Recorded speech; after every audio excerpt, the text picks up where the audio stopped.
Hello, my dear students. মই Hemanta Deka. যোৱা 32 বছৰ ধৰি মই গুৱাহাটীৰ পানবজাৰ স্থিত IRM স্পোকেন ইংলিছৰ পৰা স্পোকেন ইংলিছৰ ক্লাছ দি আহিছো। বহুত ল'ৰা ছোৱালীয়ে মোৰ পৰা ইংৰাজী ক'বলৈ শিকিছে ইতিমধ্যে। গতিকে কাৰোবাৰ যদি মোৰ পৰা ইংৰাজী শিকিবলৈ ইচ্ছা আছে তেতিয়াহ'লে অনলাইন নাইবা অফলাইন দুয়োটা মোডতে মোৰ পৰা শিকিব পাৰে।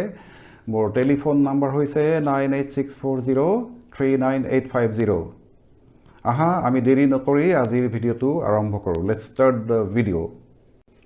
এইটো ভিডিঅ'ত মই ক'বলৈ বিচাৰিছোঁ এটি বিশেষ কনফিউজনৰ বিষয়ে, আৰু সেয়া হ'ল আমাৰ গাড়ী নাইবা বাইকৰ চকা ফুটে, আৰু চকা ফুটিলে আমি কি কওঁ যে মোৰ বাইকখনৰ পামচাৰ হৈছে, গাড়ীখনৰ পামচাৰ হৈছে। বহুতে এইটো ভুলকৈ ভাবে আচলতে কি হয় আমি গাড়ীত পাম দিওঁ বুলি কওঁ, একচুৱেলি PUMP, বাট এনিৱে আমি পাম দিয়া বুলি কওঁ। গতিকে পামটো ওলাই গ'লে ফুটা হ'লে কিবা গজাল সোমালে আমি কওঁ যে এইটো বাইকখন পামচাৰ হৈ গ'ল, কিন্তু একচুৱেলি শব্দটো পামচাৰ নহয়। প্ৰপাৰ ইংলিছ ৱৰ্ডটো হৈছে PUNCTURE, পাংচাৰ। পাংচাৰহে হয়। আমি উদাহৰণস্বৰূপে আমি ক'ব পাৰোঁ যে মোৰ গাড়ীখনৰ সন্মুখৰ চকা এটা ফুটিছিলে গৈ থাকোঁতে গাড়ীৰে।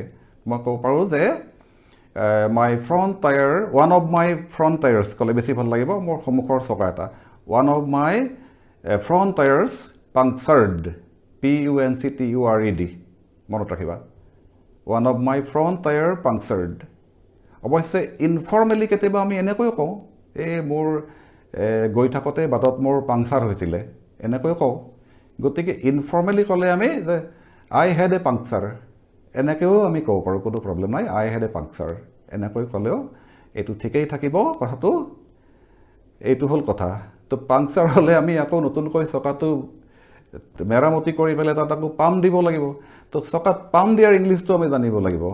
তো চকাৰ পাম দিয়া যিটো ইংলিছ সেইটো হৈছে পাম্প আপ বুলি কয়, pump up. Okay, PUMP, pump up.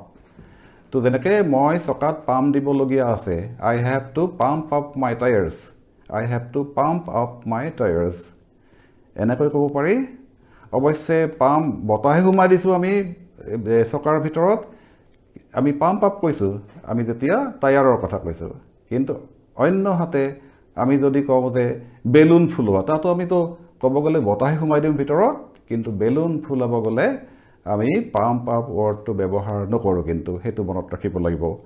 তো বেলুন যদি আমি ফুলাওঁ তেতিয়াহ'লে আমি পাম্প আপৰ সলনি ব্যৱহাৰ কৰিব লাগিব ব্ল' আপ, BLOW, ব্ল' UP আপ, ব্ল' আপহে ব্যৱহাৰ কৰিব লাগিব।